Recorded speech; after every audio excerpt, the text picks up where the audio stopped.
Welcome back to the Tangent Podcast. It has been a while, my friend. I How believe are you doing? I'm doing great. How are you? Good. I feel like we've said that a lot. It's been a while because we have a lot of large breaks in the past, but it feels good to be back. And I think it's been 7 months since the last episode, if I'm remembering correctly. 7 months too long, my friend. I agree. I've missed it. I've missed it. It's a good time. Well, we're glad to be back with you guys as well, and hope that you enjoy the new and improved Tangent moving forward. We're going to be hitting it hard now, releasing content weekly, and bringing you guys some awesome stories and urban legends. So we're excited to be back with you. We are indeed. We are planning on a weekly release, Monday mornings, to be exact. We're going to try our best. We'll see how well it goes, but we're really excited to get back on the wagon wheel, per se, and start heawing some oxes. I don't think that's the right saying, but I'm going with it. I don't think either one of those was the right saying, but well, onward and upward, I guess. Onward and upward. But yeah, we're excited to be back with you. We do have another beverage for the day. Oh, we would never cut out the beverage section of this lovely show. We might need to switch over into sodas as well as energy drinks, because I think we're running out of energy drinks to try. We are. This is technically new, and I've never tried it, but it's technically just Monster. It is Monster Energy Zero Sugar. So it's different. Oh, go ahead. No, I'm just saying it's different. Go for it. All right. People have been blowing up our inbox for years asking for Zero Sugar Monster. We got it, but this ain't soda pop, dude. Making a zero sugar drink that's good enough to earn the Monster M ain't that easy. Finally, with a retooled energy blend, new sweetener system. System. That makes it sound so much cooler, I guess. And after hundreds of failed flavors, we got it right. Monster Zero Sugar helps fight fatigue, improve mental performance and focus, and motivates you to play harder. So generally, you feel pretty dang good. That says damn. Pretty damn good. I was about to say, you censoring us. Zero Sugar Monster Buzz. Unleash the beast. Hey, only 10 calories, too, huh? Nice. Yeah. Okay, this green top, though, top tier. I love it. Oh, yeah. They should have done this a long time ago. They it should looks have. so cool. And they just brought this out, I think, this month. Oh my gosh, smells mine exploded like original over Monster. my desk. But they already had that Zero Sugar, the blue one. The Zero Ultra lines, they have... Oh, no, that's Zero Carbs. You're thinking of the... they had a low carb one, but then they also have a Zero Sugar one. It's the one in... So they have the low carb one, which is like the light blue. Uh-huh. And then they have... It's like a... You'd recognize it if you saw it. It looks similar to the other one, but it's like a black can with a bluish background and then like a silver M on it. I'll send you the picture. Zero Sugar Monster. It looks... I've seen that. Yeah, I know what you're talking about. And I thought that this is going to be the same thing, just like rebranded in a different can, but I don't think it is. Here, I'll bring up a photo for those who are watching on YouTube, if they care that much. Also, I just saw this when I looked this up. They have it on Amazon. The Monster Ultra Black. Do you remember that one? Oh, yeah. It was like a black can, and it was like I don't even know what flavor it was. Like a black cherry or something. But that one was my favorite. I haven't seen it in stores for like 2 years. I'm going to be honest, dude. I think I like this better than the original. Ooh, that's really good. That's dang good. It's really smooth. And it's not overly sweet. It's like the original's got some tang to it, you know? It's got like a nice like kick to it. This one doesn't have that. It's really mellow. I like that. Who would have known zero sugar would have been a better option? What is this new sweetener system? I'm Yeah, curious. seriously. Let's Dude, see. This has 500% of your daily vitamin B12. That's a lot. half of your riboflavin. Riboflavin's vitamin B2. I never knew that. Okay. I don't know anything. Erythritol. I think that's is that stevia plant extract? Sure. So I think erythritol is like a more natural, whereas like aspartame and sucralose are more. Yeah, it's an organic compound, a 4-carbon sugar alcohol with no optical activity. I knew that. Yep. I didn't know that. All right. I'm going to give that a solid, like 9 out of 10. I was going to give it an 8.5. Ooh. That's nice. That's a will purchase again. Oh, for sure. That'd be like a daily driver for me. Although I'm trying to cut down on caffeine a little bit, so. I am too. It's getting to be a problem. But all right, what's next on the docket? well, I got some space news for you. All right, let's hear it. So this one's pretty cool. It is a radio signal that was detected from a galaxy that is 8 billion light years away, which Jeez. breaks any previous record for the furthest radio signal that we've detected in space. And they're saying that this radio signal comes from broken down hydrogen atoms, or I don't know if they're broken down, just hydrogen atoms. And so when hydrogen is like feeding stars, so like it's the fuel for stars. Sorry, I had a hiccup. So when hydrogen is the fuel for stars, it will emit a signal that can be detected on the electromagnetic spectrum. And so that's detected as a radio signal. And so this hydrogen that emitted this symbol is believed to be around 8.8 billion years old. And again, it's the furthest thing they've ever detected. So this was detected in India. They have a big radio telescope there. And so, yeah, pretty cool. They look for this type of signal when they're looking for alien life. This doesn't mean that there is alien life, but these are the kinds of things that they'll look for to... Obviously, they're predicting this is coming from a star or something like that, but any kind of radio signal is always, a potential sign of something out there. So it's pretty cool. But just think about that. If you were traveling at the speed of light, it would take you over 8 billion years to get there. Yeah, that's... I don't think that's anything we're going to have to worry about in our lifetimes in terms of alien life.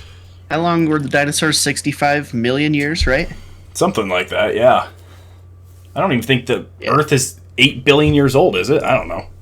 Probably not. Is the Earth 4.5 billion years old?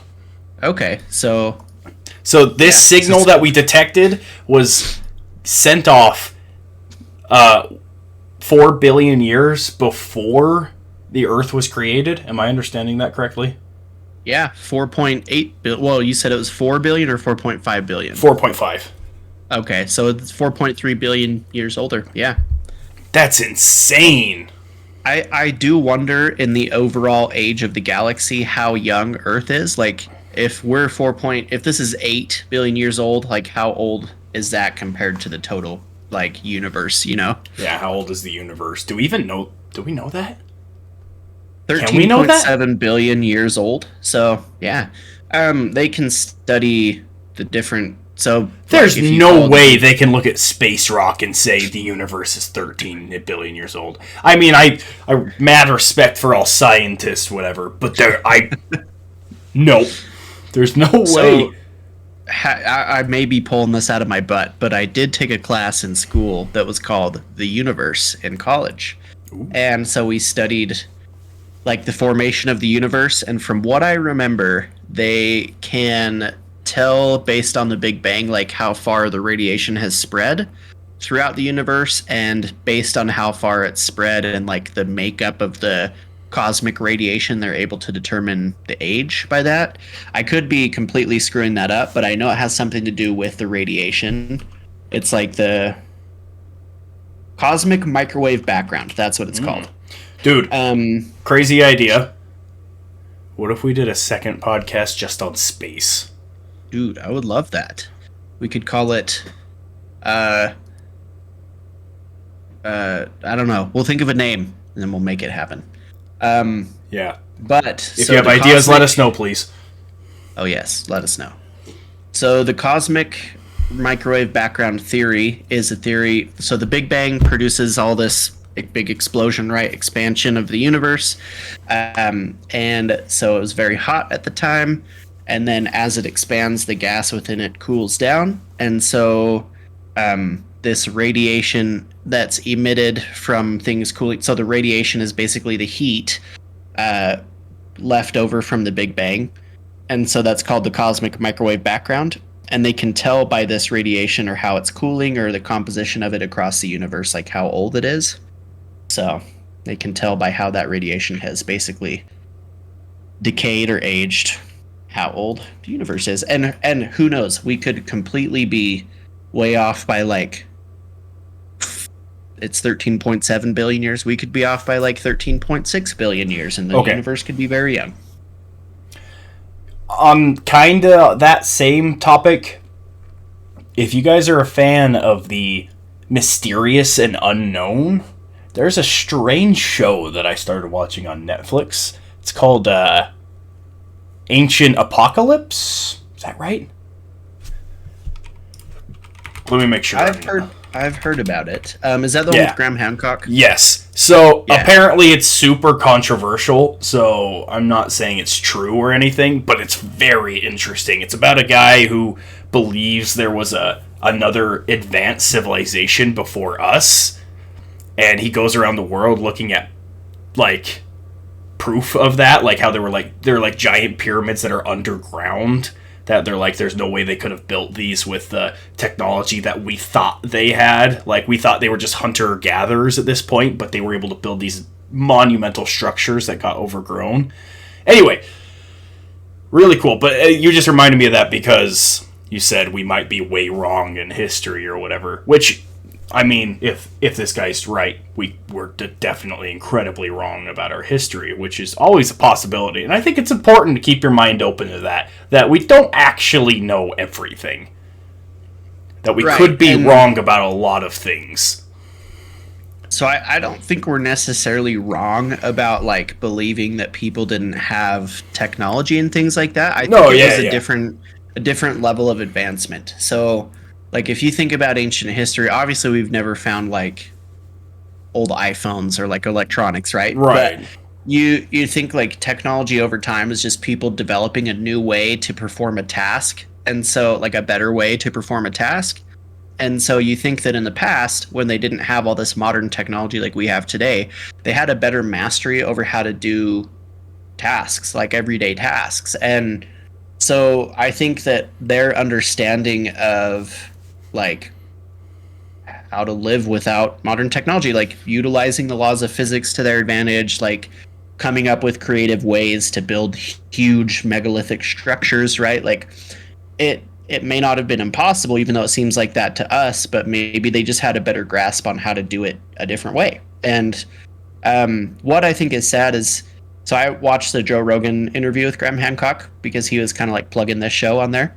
Okay. And he said that he gets ridiculed a lot because of his theories, and like mainstream media or mainstream science like doesn't accept him as legitimate, which, like, science I feel like is the exploration of truth. Like we know a tiny microscopic amount of what's out there, like, right? In my imagination, we do. Like, we don't know much of... We don't know anything, dude. We don't know anything. And so to say that, like, one guy is wrong about a theory when he's got evidence and, you know, things that back it up and things that he can show, like, that just blows my mind that people can... That's insane. That's what science is to explore what we don't know and you know, see all the options. Yeah. So I think money has severely corrupted that, like, search for truth. Yeah. Anyway, if you're interested in that kind of show, it's on Netflix, called Ancient Apocalypse. It's entertaining. I'm not going to say it's correct. I'm not going to say it's wrong. You make that choice yourself. But entertaining, nonetheless. I do love shows like that. Like, did you ever watch the show Ancient Aliens? How long ago was that? It's probably within the last like 15 years. I think I remember I watched an alien show as like a kid on cable So it TV. started in 2009 and ran for 13 years. So, but that one's a little more like they kind of will like there's like a narrator, and so they'll like some scientists like Giorgio Tsoukalos, the dude from the Aliens memes on there all the time, but like he'll come on and say something, and then the narrator will be like, "Does this mean that there was ancient aliens that lived under the ocean?" Like, and so he'll just like kind of jump to conclusions based on a little bit of evidence that they have. But it's entertaining. That's what I see it as. It's fun. It's pure entertainment, and it gets you thinking in new ways, which I like. But all right. Yeah. Well, should we get moving on to the ghost story, right? Oh, right. Shoot. Hold on. Let me grab it. Okay, got ourselves a short personal encounter. Let me pull it up so that people on YouTube may read along if they so please. Also, Spotify has videos now. I didn't know if you knew that, but yeah. When we upload the videos, it'll also go to Spotify and YouTube. Everything else will just be audio. Anyway, this one's a fun title. It's called I Think My Dead Cat Still Visits Me. Ooh.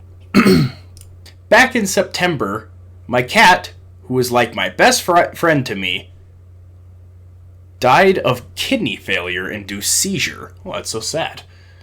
I don't think there was anything we could have done, and we've buried him in our backyard. But ever since he died, at night when I'm about to sleep and I have my eyes closed, I could feel a cat jump onto my bed and walk around, claw the sheets, lie down, etc. It's hard to describe, but it's like feeling the movement of something without feeling the actual thing. I only feel this when I have my eyes closed and my lights are off, which is strange. I felt this happen most nights since he died. I enjoy the feeling of it, to be honest. I miss having him with me at night. Anyway, could this be him visiting me, or I told my friends about it and they said that it's probably a coping mechanism and that I'm imagining it, but I'd like to think I'm not. I'd like to think my boy is still visiting me. What do you all think it could be? That's kind of a fun, cool one, though. Yeah, it's rare you get a kind of a feel-good ghost story. Yeah. So, I don't know. I like the ones, that say... We've covered one or two in the past where it's like a loved one showing that they're still watching over them kind of thing. And I like to think that's a real thing. When someone loses someone close, and it could just be the end of the world for them, right? Even if it's if it's a cat, like, animals are just as important to people as, other people in some cases. And that could just shatter a person. But if in the afterlife somebody's hurt by my loss and I'm able to come back in some way and give them comfort knowing that I'm watching over them, I'm 100% going to do that. Right. Yeah, and you're right. I think that if we believe that people have something that carries on to the next life, like, why wouldn't animals? Right. Yeah. All dogs go to heaven. That thing. Cats, I'm not so sure of yet. But not all. Most. Not all. That's a great story, though, and I don't know. I'd like to think that it was actually this person's cat, but, there's no way of knowing. That is fun. Yeah, that's cool. I would want my dog or cat to come visit me. I had a young fish, beta fish, when I was a child, named Chin. We named him Chin. Chin? Because we're not stereotypical at all with beta fish. But I wish Chin would come back and visit me. We had lots of good... he had lots of good fighting matches with my finger on the outside of his little glass bowl there. My beta fish was named Flipper when I had one. Flipper. Yeah. We had one named Chin, and then the next one was named Chen. Should name him the Crimson Chin. The Crimson Chin. I have another little creepy thing that I discovered the other day. Have you heard of Loab before? Loab? No. Look up Loab on Google Images. So I don't know if I with want all to. the AI generated art coming out, Oh yeah. this guy in Sweden discovered this character that kept popping up in his AI image generations. Oh, I hate it. And so it's this lady that has like these red eye sockets and weird looking skin face thing. And so he was consistently seeing this character pop up in different like AI generated images that he would try to generate. And like he would see some of the tags associated with the images, I think is how it worked, but they would all be with this name Loab. And he like started seeing it more and more as he was like diving more into this AI generation. So it's the theory is that like the AI created this character named Loab, and it's like come to life within the AI. That's horrifying. Isn't that weird though? Like, it's creepy. I hate that more than I think I should. Alright. Okay, let's get into the main topic of the story after 20 minutes of recording, which is the great state of Indiana. I think. I don't think I know a single thing about Indiana. I was like the whatever state, and I'm like, I don't know. The Colts. I know they have the Colts. That's all I know is they got the Colts. I know my wife's brother lived there for like 2 or 3 years, and that's about all. Went to school there, but let's see. State flower, the Paonia. The Paonia State. Happy birthday. It's the Peonia State? No, that's just their state flower. Oh, Indiana's name means land of the Indians. Okay, that makes sense. Or simply Indian land. Anyway, if you're from that great state of 6.8 million people, as of 2021, this one's for you. And I grabbed one, maybe two if there's time. I think you also grabbed one, maybe two if there's time. Is that right? I didn't fully read it. I'll probably just do one. And it's fairly short, but yeah, I'll probably just do one. Okay, well, what do you got for us? What's one of the urban legends that is in the great state of Indiana? So this urban legend is a cryptid, which I love cryptids, and I don't like cryptids. They make me feel weird. So there's actually a lot of cryptids that I was able to find in Indiana. One of the most common is like a Bigfoot type creature. They call them the Grassmen. And they're like 4 feet tall, but they look like Bigfoot.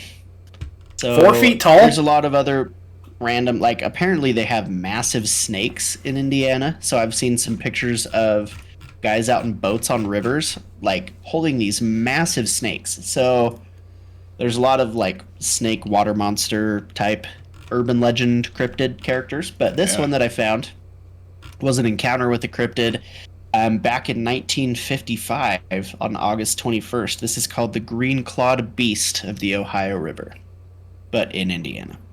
So when you sent that to me, I was just like, what are you gonna do for Indiana? And he goes, the whatever of the Ohio River, and I was just like, wait, hold on, we're not doing Ohio though. That's why you texted. Oh, I thought you were like, oh, that's cool. But now that you're saying that, I'm like, oh, he probably thought I'm stupid. Like, okay. So this green-clawed beast is an underwater fiend. There's one reported encounter. A lot of people say like, oh yeah, I've seen it before, but one reported like actual encounter with it. So is that's what's behind you, right? Your photo. This is a river monster. It's not that specific one, but I would imagine it's much the same. I think this is the creature from the Black Lagoon. I was gonna say that looks like it's from an old movie. So yeah, I'm pretty sure it's creature from the Black Lagoon. It definitely is. Okay, so this underwater river monster back in August 21st, 1955, Mrs. Darwin Johnson had an encounter with this, and she was swimming in. Mrs. Darwin? It was a different time, and it was a different Indiana time. too. So, Yeah, it's true. so she had an encounter with this where she's swimming in the river and she feels something bump against her leg, and it kind of freaks her out. But she keeps swimming. She's there with a friend or a couple friends or something. And so this is near Evansville, Indiana, but she's out in the river just swimming, and her friend Chris Lamble, who is also a Mrs. Chris Lamble, was there with her. And I believe at this time Chris was on the shore watching what happened. She had been swimming, but she at this time was on the shore. So all of a sudden, Mrs. Johnson claimed that she was clutched around the knee, so something grabbed her. And she said that when she looked down, it looked like this large, hairy, claw-like hand. Ew. So it felt like a hand, but it had big claws. She said it had, I've read reports of it having scales on it as well. And then she could see that it was attached to like a larger mass, but she couldn't quite get a really good glimpse of like the full body or make out many other features other than the large, hairy, scaly, claw-like hand. So Gross. she was just like barely out in the river, like probably 15, 20 feet offshore. And so she was like working to get away from it, and the thing's like trying to pull her under. So her friend is like just watching as Darwin Johnson is like yanked under the water. And so somehow she manages to like kick her way free a little bit. And then as she's like swimming back to the shore, she gets grabbed again. And this time she was grabbed like from behind, like it wrapped around her body. And so she said there were two arms with these claw-like hands that wrapped around her body. She said they were fairly big arms too, like grown-up man, if not bigger size. She said it definitely wasn't a person. But grabbed her from behind, and so her friend's like screaming, trying to figure out what's going on. And Mrs. Johnson gets pulled under again. And then she comes up again, and she's like trying to get away. And then she is able to grab this inner tube that her friend had thrown to her, that Chris had thrown out. And so she grabs this inner tube, and I guess when she I don't know if the splash was from when the inner tube was thrown to her, like her jumping across the water apparently scared the creature away. So it got freaked out and then ran away, which to me is weird, because if you're fighting in the water, like splashing all around, like why didn't it get scared away then? Yeah, but then that's true. Grab a tube and it gets scared. So it goes away. I don't know, maybe she kicked it in the nuts or something, and then it swam away. So she didn't see it after that, but they had police came, they were able to get a hold of the police somehow, and so she had tons of contusions on her leg. She had a lot of scratches. And one of the weirdest things, that on her leg, she had this stain that was in the shape of a hand. So it was a greenish blue stain that appeared on her skin. And at first they're like, oh, this is just one of the contusions. But all of her other contusions were like that reddish purplish color. Yeah. And this one was like a bright greenish blue color, and they could tell it wasn't a contusion. Like doctors and police looked her over, they said it wasn't a bruise or a contusion, but they couldn't clean the stain either. It took several days for the stain to be able to go away.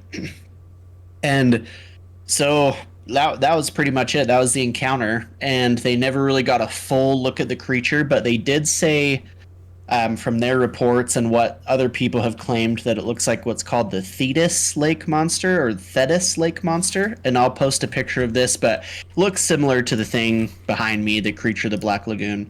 And that, the Thetis Lake Monster is like a human man-sized, scaly humanoid that's up in Canada.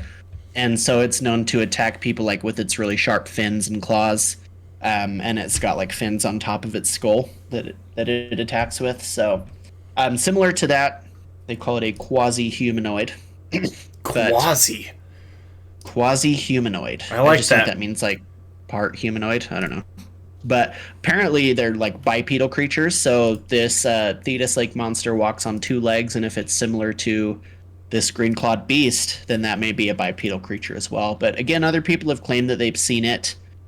And yeah, so there was a reporter that he like looked over the story and said that he kind of looked into it himself, and he said that he had some like was able to see the beast in the water but never had like any encounters with it or anything.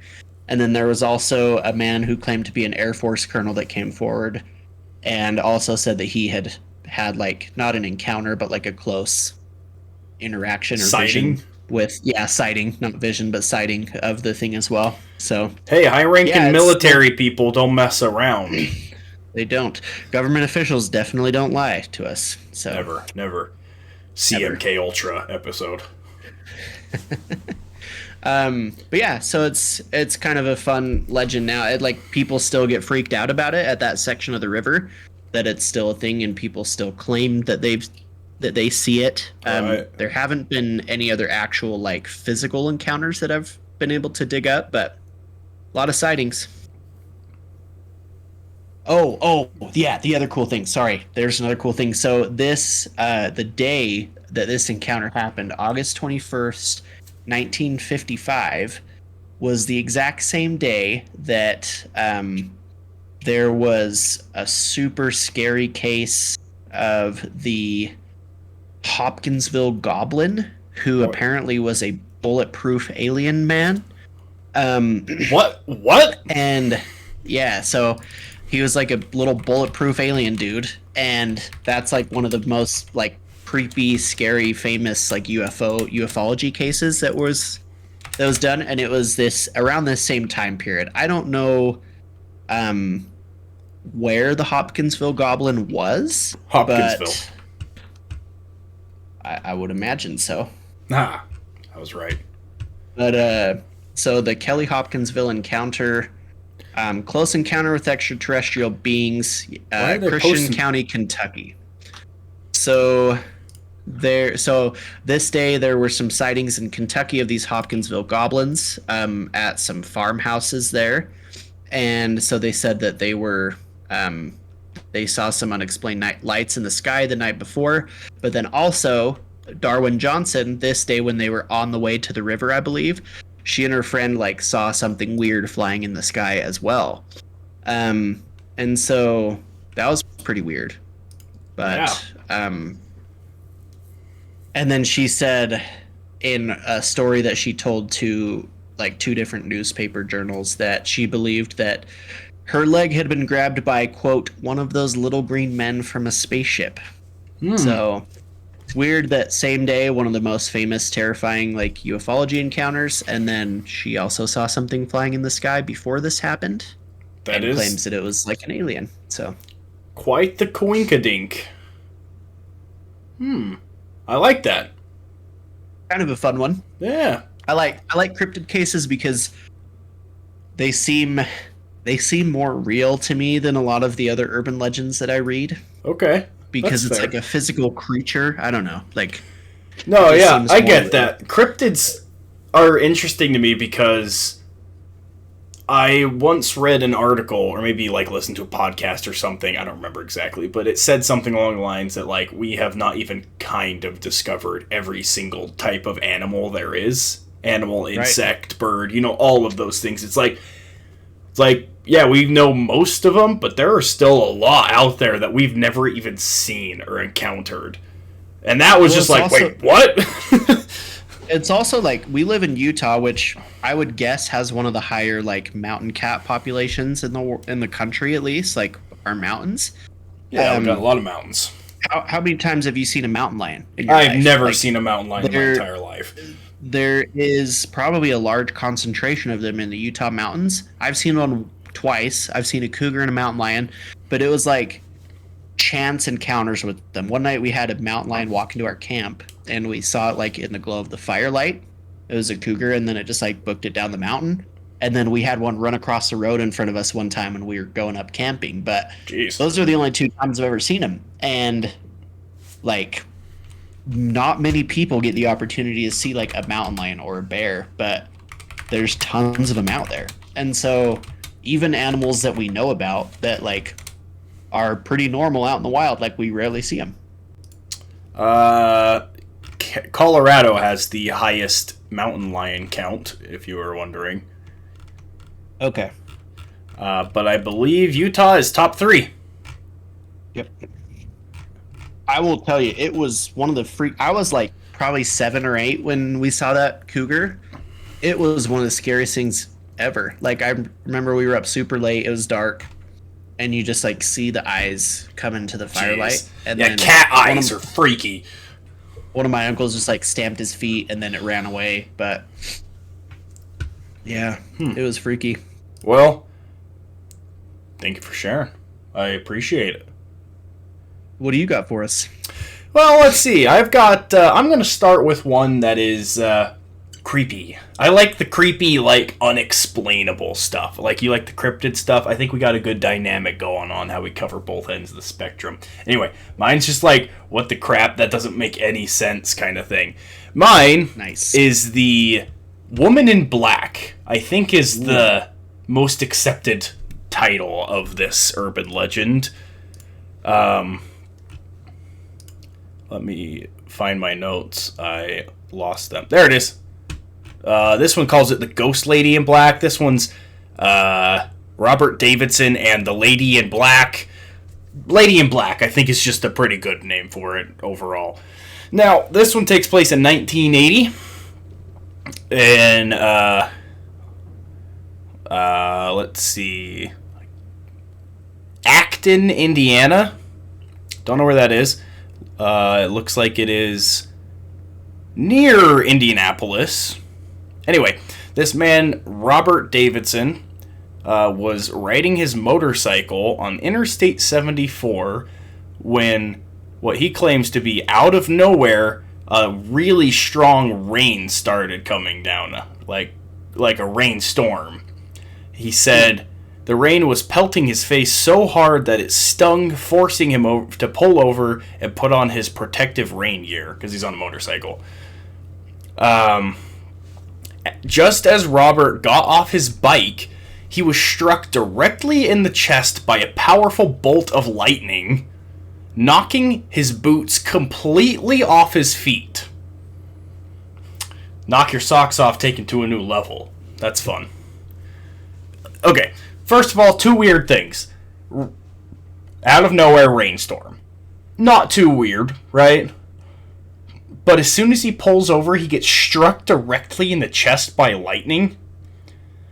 That seems weird to me. Trees, buildings, telephone poles, anything else, why would it strike him? I don't know. I don't understand the science of lightning.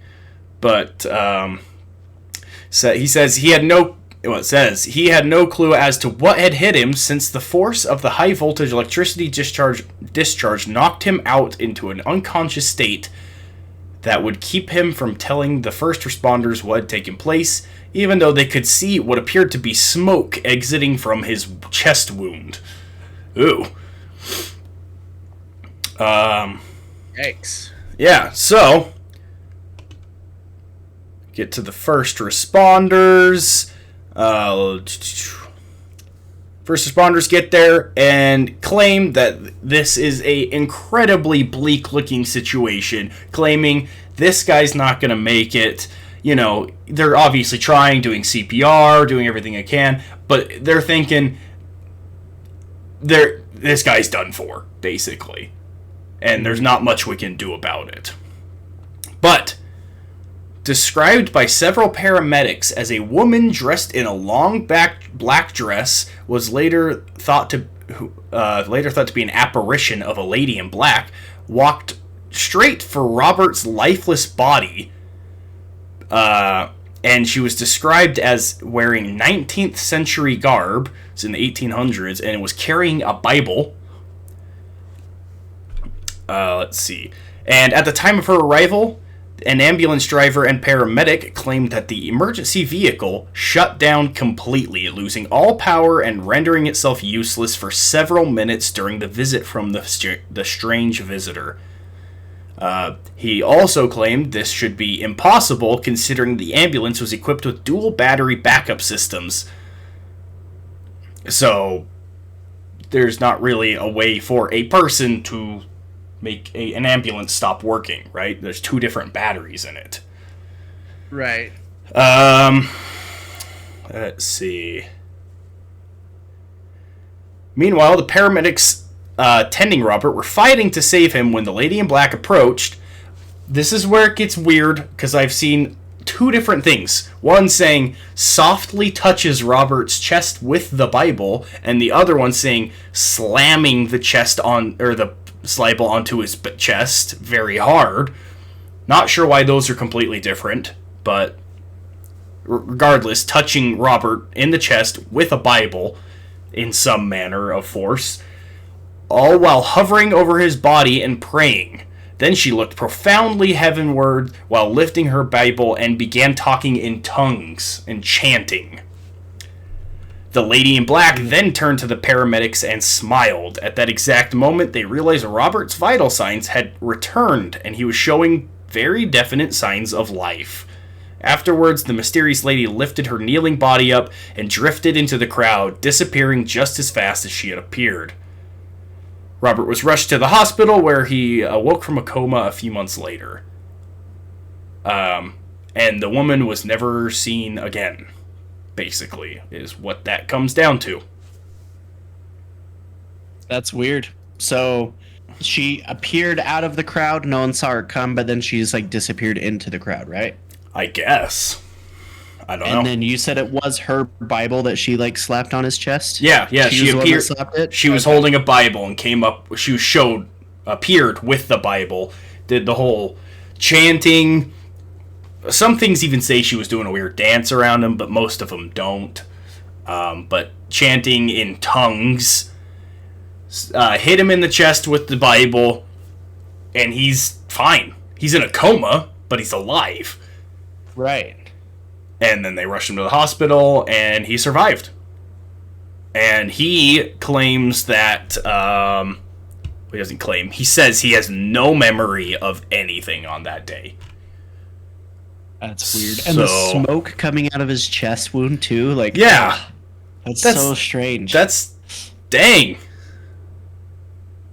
And so some people believe that she was out of the past because of what she was wearing. It looked like 1800s clothing. Like, yeah. It stood out way weird in 1980, obviously. And I don't know. That's pretty much it. But very incredibly strange. When did you say that this happened? Did you find the year? 1980. Okay, that's right. Summer of 1980. Yeah. That is strange, man. I don't know. Like, what do you think? Like, what's your theory on it? I don't know. What's weird is that, like, 2 or 3 paramedics claim to see all this stuff and say it, but also there was one paramedic as well who claimed he didn't see any of this. Which is weird, if you ask me. If 2 people say they saw something and 1 says they didn't, that is strange. Yeah, like, who do you believe? Because here's the thing, though. The one who said that he didn't see any of this did say that the ambulance did go off for, like, 2 minutes. He corroborated something from the story. He did say that the emergency vehicle did completely shut down, but he didn't see the woman. Interesting. So, yeah, like, I don't know. That's hard to believe. If it was a hoax, it's convenient that, like, the dude remembers nothing, but... Well, I mean, he was unconscious. Right, but, like, you know, it is convenient that, like, he doesn't remember anything about it, but I don't know.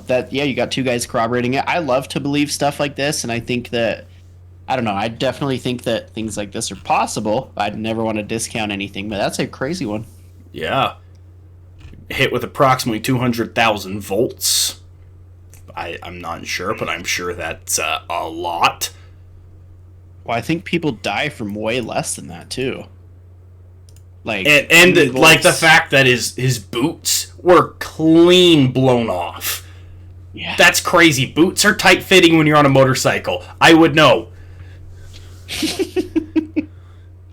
Dude, let's see. So this says a good rule of thumb is that when a shock is at or above 2,700 volts, the person often dies or experiences severe injury. At over 11,000 volts, the victim will usually pass away. This was 200,000 volts. Yeah, so I'm saying, like, that's crazy that he survived. One of the paramedics said, quote, "He had no pulse. He should have been dead." So was the smoke from its wound just from the impact of the voltage Probably on it? just Like, the burning flesh, honestly. that's... Oh man, that's gross, dude. I wonder if... Oh. do wonder if the guy... I forgot about this. Before anybody even saw her, supposedly the woman in black yelled, "I must touch him, let me touch him." And then walked up and did all of this stuff. Interesting.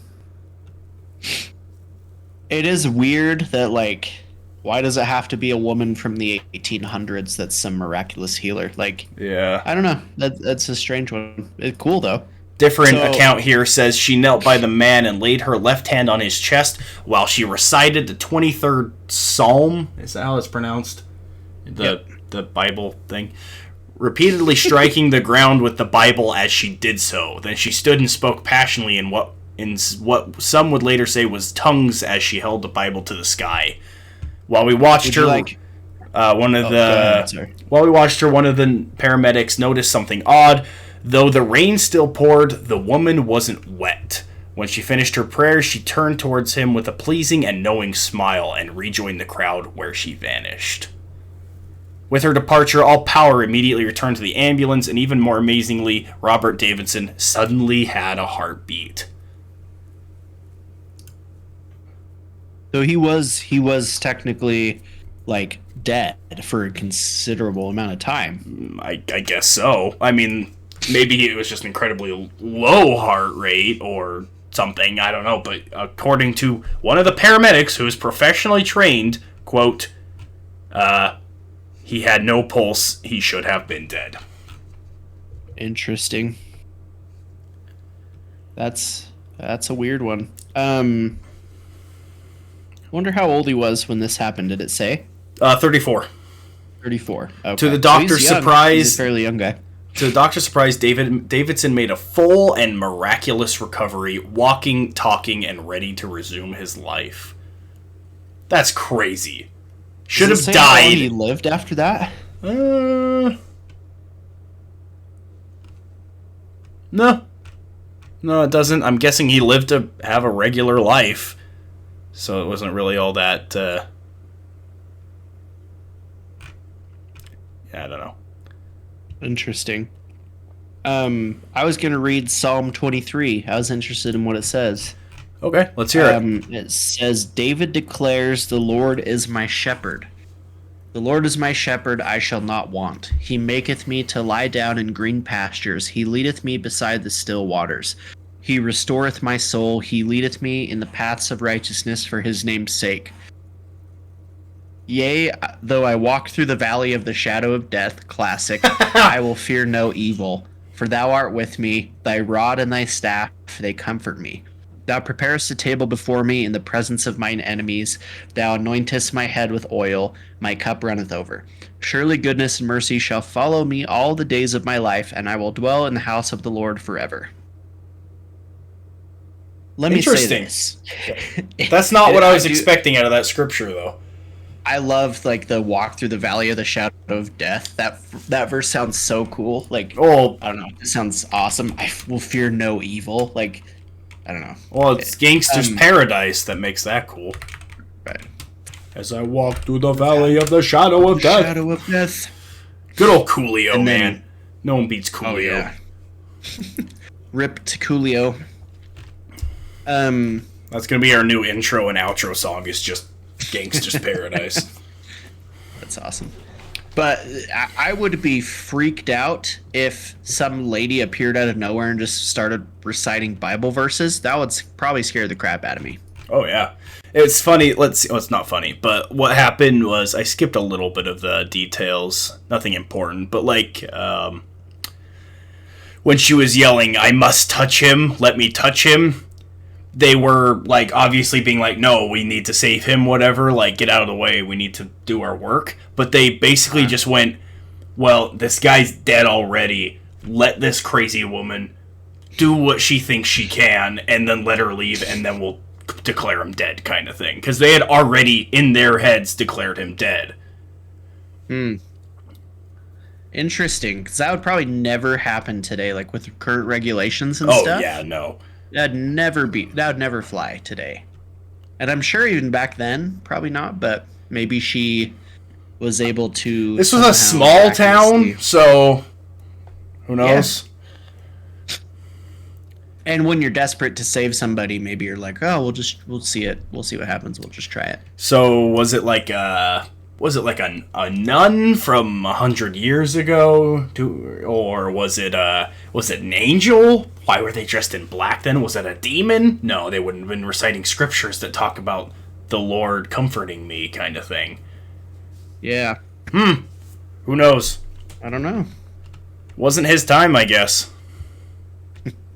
Pretty cool though. Yeah. So that isn't one of the most like popular urban legends, but it is definitely the most interesting one that I was looking at. One that was like, whoa, that is strange. So, for sure. If I butchered any of the details, if you're from Indiana, let me know. And, yeah, I thought it was rather interesting. I do like stories like that too. The ones that are like ghost stories and stuff like that, I love those. But the ones that involve an actual human being, where something happened to somebody, something you can see and touch, instead of just a noise that you heard. Healings or So I heard this crazy story on my mission of a missionary down there, in Panama that broke his arm one day, like on a P day or something, playing soccer or doing something stupid, and. So they were walking through the town one day, and there's this guy who claimed to be like a pastor or something. And I don't know if he actually was or if he was like a fraud or whatever, but apparently he was performing healings that day. And so the missionaries passed, and this elder had just gotten his arm in a sling like probably 2 or 3 days before. Mm-hmm. And so the pastor's like, come here, I'll heal your arm. And he's like, no, like, I'm fine. He's like, no, come here, like, I'll do it for you. And so I guess the missionaries went over, just and he whatever. Healed, healed, kind of whatever, we'll humor this guy. And so he performed this healing, and he's like, take off your cast. And the elder said, like, I heard this from one of my companions that was this elder's companion previously, so I heard it secondhand from him, but he said that his companion, the elder with the broken arm, was like, his arm felt different after, like, it felt fine after this guy healed it. And so he's like, take off your cast. And so he take off your sling. So he took off his sling, and his arm was like perfect. No way. It was completely healed. Jeez. And so then, like, a couple days later, they're talking to their mission president, and the mission president's like, where's your sling? Didn't you break your arm? And he's like, oh, like, I never believe it, but I got this healing done. And the mission president was like, wait a second, like, let me give you a blessing. And so I guess the mission president cast a demon out of him, and as soon as he cast the demon out, his arm was like broken again. No way. For real? Yeah, so he had to go back to the hospital and get a sling back on his arm because his arm was broken again. But he cast out a demon, and yeah, he said instantly the guy's arm was like hurting again. He's like, oh my goodness, like, it broke again.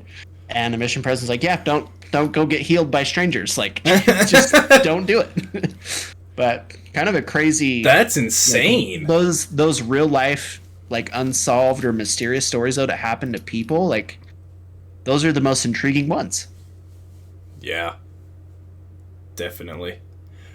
Something about Indiana as well, and their bridges need to chill. Dude, I saw that. Yeah, there was like 5 haunted bridges at least that I saw. If you're in Indiana, you got a lot of haunted bridges. Stay away from bridges. There's, let's see, the one in Avon, Indiana. There's one in Clinton Falls, Indiana. There's, I don't know. But I thought that was interesting. That was another one I was debating going over. We don't have much time left, but I'll hurry and go over. Like, there's the railroad bridge constructed across the White Lick Creek in the 1850s by Irish workers. Apparently, one of the workers building it fell into the cement, and it was such a far way down, there was no way to get to him, and he drowned in the cement. Ooh. And they were like, well, it's gonna be like thousands and thousands of dollars to dig him out, so they just left him in there and then just kept building the bridge. No, that's how you get haunted bridges, man. Right? Yep. Yeah, he slowly sank down into the vat. His fellow workers could not reach him in time, and they had no way to save him. They could hear him knocking from the inside of the vat. The company decided to continue building rather than tear down the pylon to extract his body. Oh. Dude, for years afterwards, many claimed to hear knocks and screams coming from inside the pylon of the bridge. Can you imagine, like being there when that guy fell? And then just like watching him sink into the cement, like screaming, and then like having everyone just go, well, let's just keep pouring, I guess. Like, how do you make that decision? Like, if you're the guy that makes the call on that, like, that's got to be one of the most like haunting moments of your life, to watch this guy drown in cement, and you're like, sorry, there's nothing I can do for you. Yeah. Like, oh my goodness. Decades okay, so while his body was in there, people claim to hear screams and knocking from inside the pylon, but that's not it. Decades later, they tore down the bridge. But after they tore down the bridge, there were many sightings of a man wandering alone on the tracks trying to flag down trains. Did they find his body when they tore it down? Like, his bones? I don't know. That's a good question. I bet his body was like super well preserved, because how does anything really get to it inside of cement? I don't know. Like, cement can get bubbles and cement chips, and has a lot of air holes. I don't know. Maybe I would think it'd be right. Sunk in there, like, I would assume that it would be better preserved than just like someone who died and was out in the open. You know. The legend has been around for generations. According to locals, those who get near the bridge report hearing moaning, whispering, and pleading sounds. If you cross the bridge on a hot summer day, you may see the ghost of the worker's tears on the bridge. Apparently they rebuilt it. I don't know. I don't like that one. That one's creepy. Yeah, that's one of 3 haunted bridges in Indiana. Yeah. Yeah. So stay away from bridges is the moral of that story. I saw this thing where it was like, apparently in Indiana there were 7 portals to hell that were opened, and 6 of them had been closed, but one of them was still open, and it was a bridge.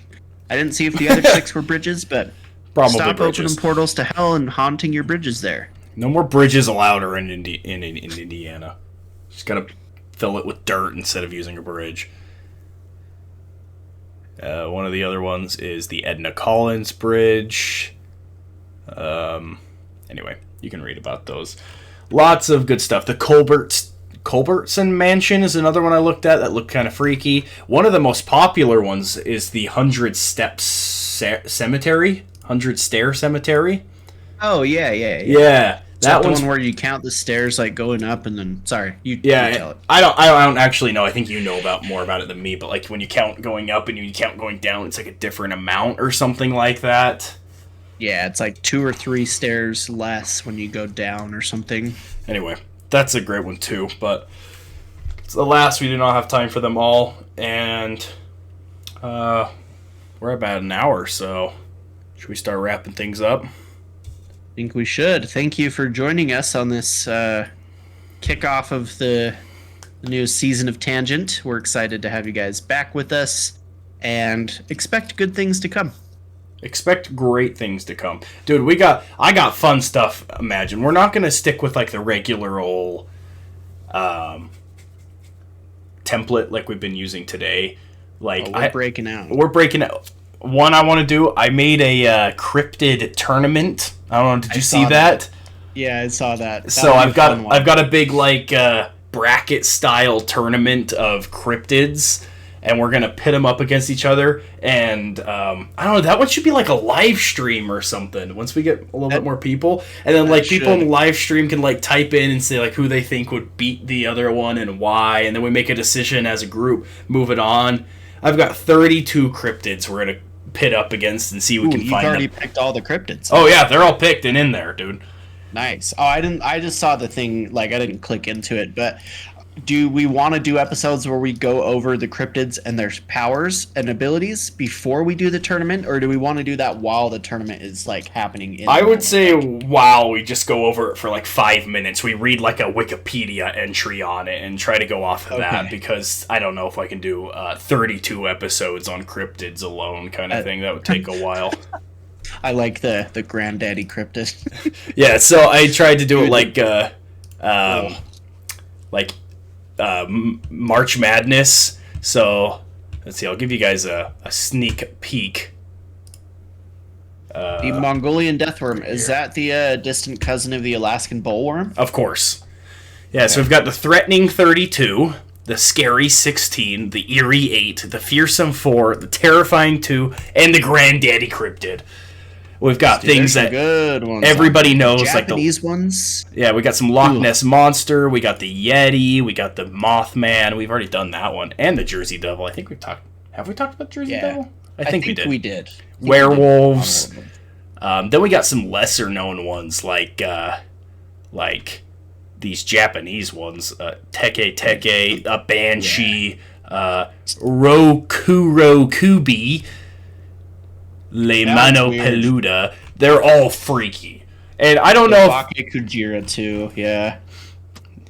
Yeah. Oh, man. But I think that'll be fun to just kind of like mess around and try and determine what we think would beat the other and who's the skip. I don't know. Should we base it based off like a fight where if they were to fight, who would win, or is it just like who's creepier? How would we scale that? I think we should call it Cryptid Cage Match, and they have to fight, like official fight, and then whoever's powers beat the other one. Like, okay, what if I made a duplicate of this and we did both? Okay. So we said, all right, this one, who would win in a physical fight, and we move that on, and then the second one is, all right, who's like actually scarier, and then we pick that one and move on, so we can get the strongest one and the scariest one. One of these is like a spider with a woman's head or something like that. Absolutely horrifying. It's one of the Japanese Roku Kurobi one, I think. Yeah, is it? It's the Roku Kurobi one is like the weird one with the head, and it's like a long neck, and apparently it eats people or something. Yeah, the Japanese ones are the worst ones, man. Japanese lore, or not lore, mythology, I guess. The horrifying. Yeah, Yorigumo is the spider one, which is that's horrifying. I hate spiders as it is. Oh yeah, dude. Oh yeah, the Japanese ones are the worst. We got some mythology ones in here, like the Minotaur and the Cerberus. Is that how you pronounce that? Anyway, Cerberus, I think. Yeah, Cerberus. Yeah. That's just one of the ideas we have for our episodes, and we got a lot more, and I think we're going to do a lot of fun stuff. Not just this whole, like, talking about two subjects things. We're going to have a lot of fun, just some... I like topics like this where we'll be able to, like, debate and, like... clash with each other on things and throw ideas back and forth. Might be a good idea, like you take the top one and I take the bottom one, and we have to make our case for why that one's better. So that way, I don't know, each one gets a fair fight. That'd be fun. Or we do a draft. That might be a good idea. Anyway, yeah. Sorry, we're going too far into this, but thank you so much for listening. Tell your friends. We're on every social media. Social media. We have a website. We'll put that in our show notes. It's anchor.fm/tangent podcast. There's a support option on that where you can donate monthly. If you guys want to donate one time, do that and then cancel it right after. I don't know how to do one-time things. we'll work on that. The Venmo is a little too unprofessional at this point, I think. So Yeah. there's a donate button. Don't feel obliged, but that'd be great. If you got any ideas for a drink, let us know. And or if there's anything like one idea that I had, I would love to test. Like the other day, I saw this guy eat the most sour candy in the world, so I was like, maybe we can order those and test them out. Like something like that. That's maybe we do drinks, but then also like outside things that are weird or fun to. And I was thinking about that. We could do that for YouTube Shorts, or maybe just a YouTube channel thing, like like a secondary channel, like a Tangent Goobers. Tangent Eats or something. Tangent Shenanigans. Yeah. We'll bring you some fun content. We've got some cool ideas, and we're really excited to get this back up and running. Yeah. And again, let us know if you guys have any ideas on what you'd like to see. If you have any fun debate topics that we could do around other urban legends or cryptids, or